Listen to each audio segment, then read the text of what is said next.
The story opens in the year 1881, where the famous James Gang operates across the American frontier. This group is feared and respected, known for carrying out numerous bank and train robberies. Under Jesse's command, every member follows his instructions without hesitation, trusting his bold decisions and sharp instincts. One afternoon, the gang gathers in a quiet wooded area, taking a break and eating together. During this moment, a young man named Robert Ford is introduced. Robert is not just another face in the group. He is deeply fascinated by Jesse James and has admired him for a long time. He dreams of becoming part of the gang and earning Jesse's respect. However, despite his enthusiasm, most of the gang members do not take him seriously. They see him as overly eager and inexperienced. However, Robert's older brother, Charlie Ford, is already a trusted member of the gang. Because of this, Robert believes he has a chance to prove himself. He approaches Frank James, hoping to show his worth and gain an opportunity to work alongside him. Robert tries to convince Frank that he has potential and determination.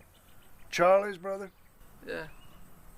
You give me a chance, I get the job done, I guarantee you that. However, Frank is not impressed at all. He views Robert as someone chasing excitement rather than understanding the dangers of their lifestyle. When Robert continues pushing, Frank becomes irritated and forces him to leave at gunpoint, making it clear that he is not welcome at that moment. Still determined, Robert decides to approach Jesse James directly. He attempts to impress Jesse by mentioning his meeting with Frank and acting confident about his abilities. However, Jesse remains distant and uninterested. He does not see anything special in Robert and chooses not to engage with him seriously. This reaction leaves Robert disappointed, but his admiration for Jesse does not fade. 100 subjects entertained. Lord, you know what this stew needs? Dumplings. Noodles. Later that same day, the gang prepares for another robbery in Blue Cut, Missouri.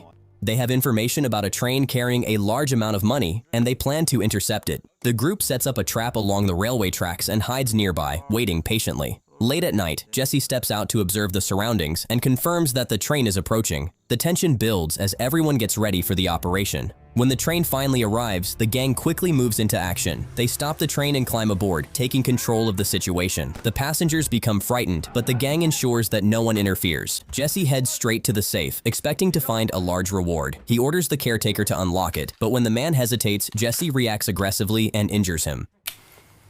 Open that safe. Do it!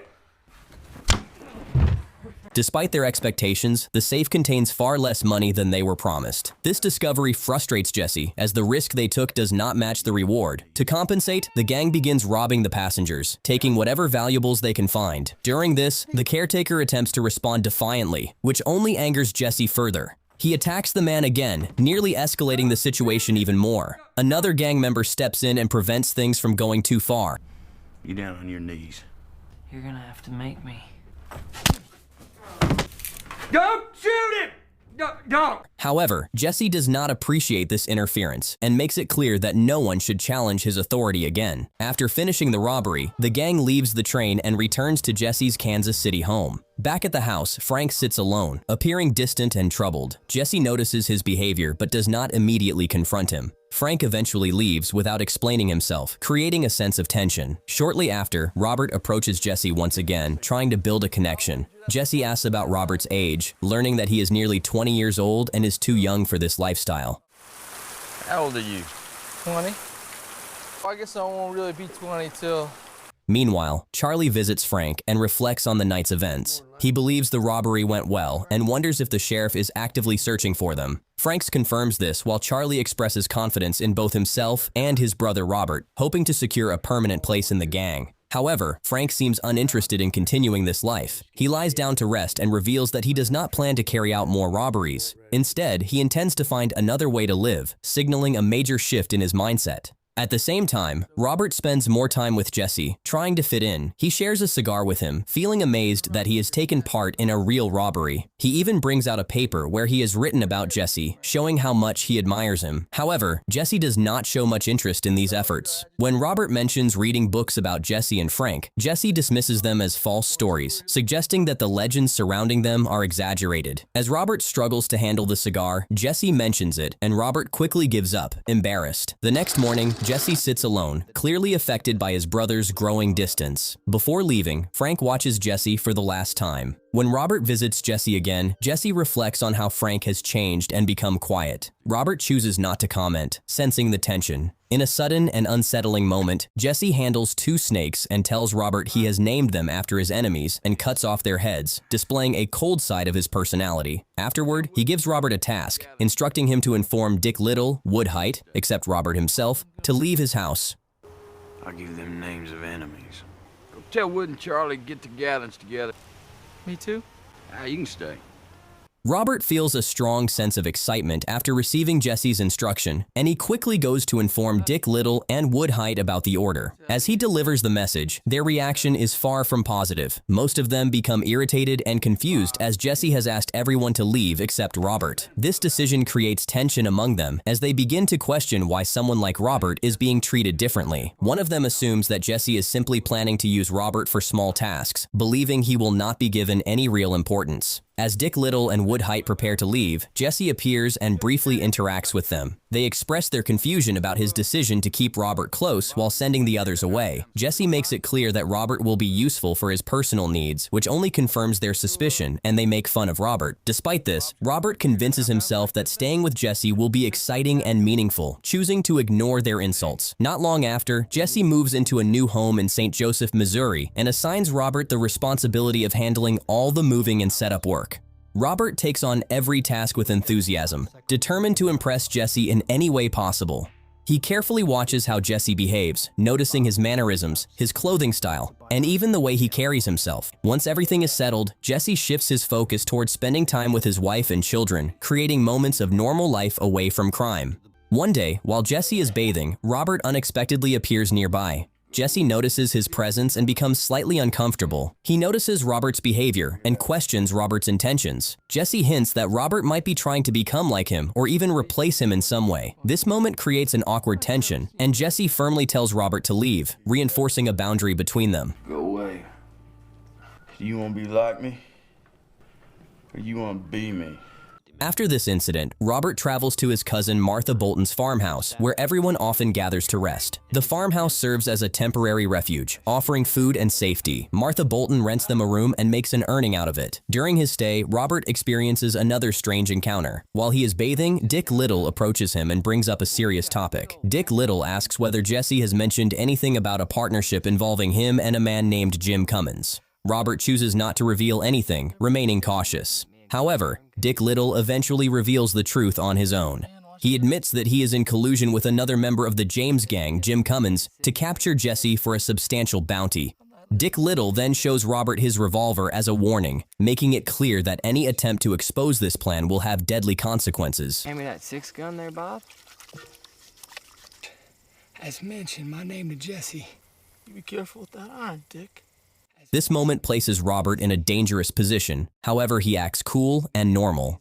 After finishing his bath, Robert dresses himself in a style similar to Jesse, continuing his habit of imitation. When he returns to his room, he finds some gang members going through his belongings. They are laughing at the books, stories, and pictures about Jesse that Robert has secretly kept. These items represent Robert's deep admiration, but to the others, they appear childish and obsessive. Ever since he was a child. Woodhite, cross me again, I'll put a bullet through your head. Robert becomes furious and confronts them, leading to a brief physical struggle. However, Woodhite quickly overpowers him and threatens him, reminding him of his lower status. At the farmhouse, Dick Little's behavior continues to create discomfort. He is shown to be flirtatious and disrespectful, especially toward Martha, who is a widow managing her home alone. After leaving the farmhouse, Woodhite and Dick Little travel together on horseback and eventually arrive at Woodhite's house. Woodhite invites Dick Little to stay for the night, offering him a place to rest. Inside the house, Woodhite's family situation is revealed. His father is very old and has remarried to a much younger woman. During dinner, Dick Little's attention quickly shifts toward Woodhite's stepmother, showing the same inappropriate interest he displayed earlier. Woodhite becomes visibly uncomfortable and warns Dick Little to keep his distance. Despite this warning, Dick Little ignores the boundaries. Later that night, under the excuse of stepping away briefly, he behaves in a way that further proves his lack of respect. Before morning arrives, Dick Little quietly leaves the house, avoiding confrontation. Meanwhile, Jesse begins to hear troubling information about a possible betrayal within his own gang. He learns that Cummins may be working with one of his members to capture him. Determined to uncover the truth, he first visits Ed, who lives alone outside the city. Jesse observes Ed Miller carefully, trying to understand his behavior. He He casually brings up topics like marriage and farming, but his true intention is to test Ed's reactions. Ed Miller appears nervous and confused by Jesse's sudden visit. You crops come in? No, I don't got much. Even though Ed Miller denies any involvement, his anxious behavior only deepens Jesse's doubts. Jesse then insists that Ed Miller accompany him in searching for Cummins, forcing him into a situation he cannot escape. The following morning, Jesse goes to Dick Little's house with a similar purpose. He informs Dick Little that he is looking for Cummins and expects him to join the search. As they travel together, Dick Little becomes increasingly fearful, believing that Jesse might already know about his betrayal. Every moment feels tense as Dick Little worries that he could be exposed at any second. Eventually, they arrive at a house where only a young boy named Albert Ford is present, who is the cousin of Charlie Ford and Robert Ford. Jesse begins questioning the boy about Cummins and his brothers, hoping to gather useful information. However, the child knows very little and struggles to respond. His confusion only increases Jesse's frustration. Oh, are you friends of my boss? We're friends of Jim Cummins. Your acquaintance. Jesse drags him outside to the horse yard and begins to beat him harshly. Dick Little watches this unfold and feels uneasy. He attempts to intervene, reminding Jesse that the boy is innocent and too young to be involved in such matters. Despite this effort, Jesse ignores the concern and continues his violent actions. The boy reacts in fear. Eventually, the child manages to escape and runs away, leaving the situation behind. As the moment settles, Jesse begins to realize the severity of his actions. The anger that drove him fades, replaced by guilt and regret. He understands that he has hurt a child without any real reason. This realization overwhelms him, and he breaks down emotionally. Without offering any explanation to Dick Little, Jesse walks away in silence. Time passes, and the season changes. Winter arrives, covering the land in snow. During this time, Woodhite is seen traveling on horseback through the cold landscape. He eventually reaches Martha's farmhouse, carrying anger that has been building for months. Once inside, he informs Martha about Dick Little's earlier actions involving his stepmother. Woodhite reveals that Dick Little behaved inappropriately, and this memory has driven him to search for Dick Little for a long time. While Woodhite sits down to eat, another man reveals that Dick Little is currently staying at the same farmhouse, along with Charlie Ford and Robert Ford, and is resting in an upstairs room. He tampered with my daddy's wife. Woodhite's downstairs. This news instantly fuels Woodhite's anger. Without hesitation, he rushes upstairs, determined to confront Dick Little directly. As soon as Woodhite enters the room, chaos erupts. He pulls out his gun and begins firing. Charlie reacts quickly, jumping out of the window to escape the danger. Before Dick Little can act, Robert makes a sudden decision and shoots Woodhite in the head. The gunshot ends the conflict instantly, and Woodhite collapses, losing his life on the spot. In that moment, Robert saves Dick Little, but also crosses a line that cannot be undone. After the noise settles, Martha and the other man rush upstairs. They are shocked and horrified by what they see. Woodhite lies dead on the floor, and the reality of the situation quickly becomes clear. Since Woodhite is the cousin of Jesse, fear spreads among everyone present. They understand that if Jesse learns about his cousin's death, his reaction could be deadly for all of them. Despite the fear surrounding him, Robert experiences a strange sense of satisfaction. Part of him feels justified. Robert takes responsibility for disposing of Woodhite's body, removing any evidence that could expose them. Time passes, and a few days later, Jesse arrives at Martha's farmhouse. His presence immediately creates tension, as everyone struggles to remain calm. During dinner, Jesse observes the group carefully. When he asks about Woodhite, they all provide the same answer, claiming that he has not been seen for months. Their behavior appears controlled, but fear is evident beneath the surface. To shift attention away from the topic, Charlie begins making fun of Robert. He mentions Robert's collection of books and stories about Jesse, turning it into a joke. Jesse finds amusement in this, but the moment deeply affects Robert. The admiration he once held begins to turn into resentment. The same person he once admired now becomes the source of his growing anger. When Robert is about to leave, Jesse reveals the real reason for his visit. He explains that he is planning a journey and selects Charlie to accompany him. This decision once again leaves Robert on the outside, reinforcing his feelings of rejection. I come by. Ride with me in a journey or two. It ought to be Charlie. The next day, Jesse and Charlie leave the farmhouse and return to Jesse's home, where his family is staying. That night, Jesse wakes Charlie and questions him once again about Woodhite. Charlie maintains his position, insisting that he has not seen Woodhite for a long time. Jesse mentions Robert's nervousness and then reveals a dark truth about his own actions. He explains that he had previously taken Ed Miller away and killed him because he suspected betrayal. This confession deeply frightens Charlie as he realizes that Jesse has become unpredictable and dangerous. Ed Miller. Well, things are not to my satisfaction. From that point forward, Charlie becomes extremely cautious, constantly aware of the risk. Meanwhile, Robert takes a different path. After Jesse leaves, he secretly goes to the police and provides information about Martha's farmhouse. Acting on this tip, the authorities raid the location and arrest Dick Little. This action marks a turning point as Robert steps closer to betraying Jesse completely. The police commissioner then recruits Robert as an informant. Soon after, Robert is brought before the state governor. During this time, Dick Little confesses his involvement in multiple robberies alongside Jesse. For the governor, capturing or eliminating Jesse becomes a priority, especially with an upcoming election approaching. The governor assigns Robert a dangerous mission. He is given the task of either helping the police capture Jesse or killing him. In return, Robert is promised a large reward and legal protection for his past actions. While these plans are being set in motion, Jesse begins to feel less suspicious and starts planning another major bank robbery. Charlie suggests including Robert in the operation, unaware of the path Robert has already chosen. Charlie agrees that the next robbery should target a bank, believing that 3 men can handle the job better than just 2. If we could add another fella to the gang, Bob wanted to know, could he ride with us next time? With this plan in mind, Jesse decides to meet Robert, who is now working quietly at a small store. After a brief interaction, Jesse brings both Robert and Charlie back to his house so they can prepare together. On the surface, everything appears calm, but underneath, tension continues to grow. Outside the house, away from Jesse's view, Robert shares a secret with Charlie. He reveals the deal he has made with the governor, explaining that they have been given a chance to either capture Jesse or kill him. Bob, he's our friend. He murdered Ed Miller. Fine, Bob, I can't go any further than that right now. According to Robert, killing Jesse is not just about reward, but also about survival.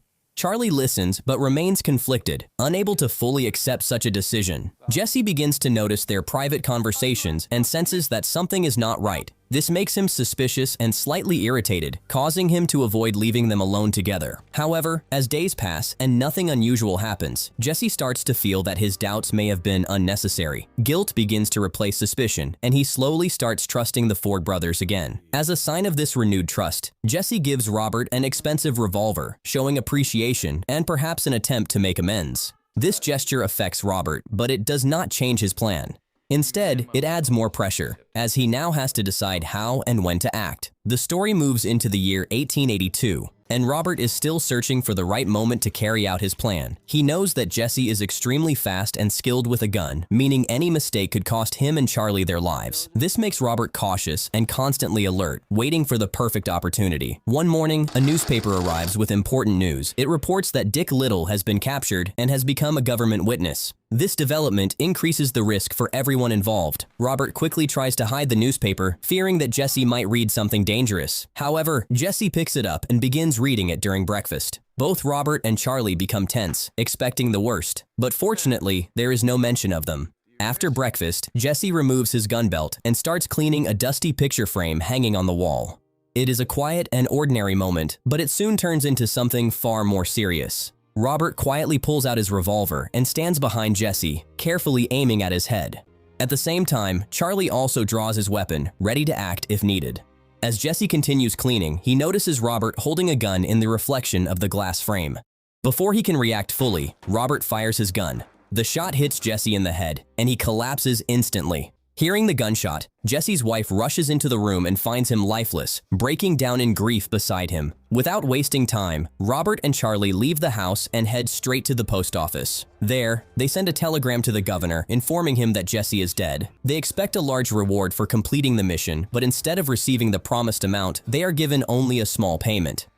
Jesse's body is preserved on ice for several days, attracting attention from newspapers and photographers. Many are willing to pay money just to capture his final image. Despite his life of crime, Jesse is given a grand funeral because of his reputation for helping the poor with the money he stole. Over time, his name begins to grow into a legend. After that, Robert and Charlie move to Manhattan and begin performing a stage play that reenacts the killing of Jesse. The show attracts many people at first, as they are curious to see the story unfold. However, the audience soon turns against Robert. Instead of admiration, he receives criticism and mockery. People begin calling him a coward for shooting Jesse from behind, and this label follows him everywhere. During one performance, when a man in the audience insults him again, Robert loses control. Coward! You want to investigate my courage?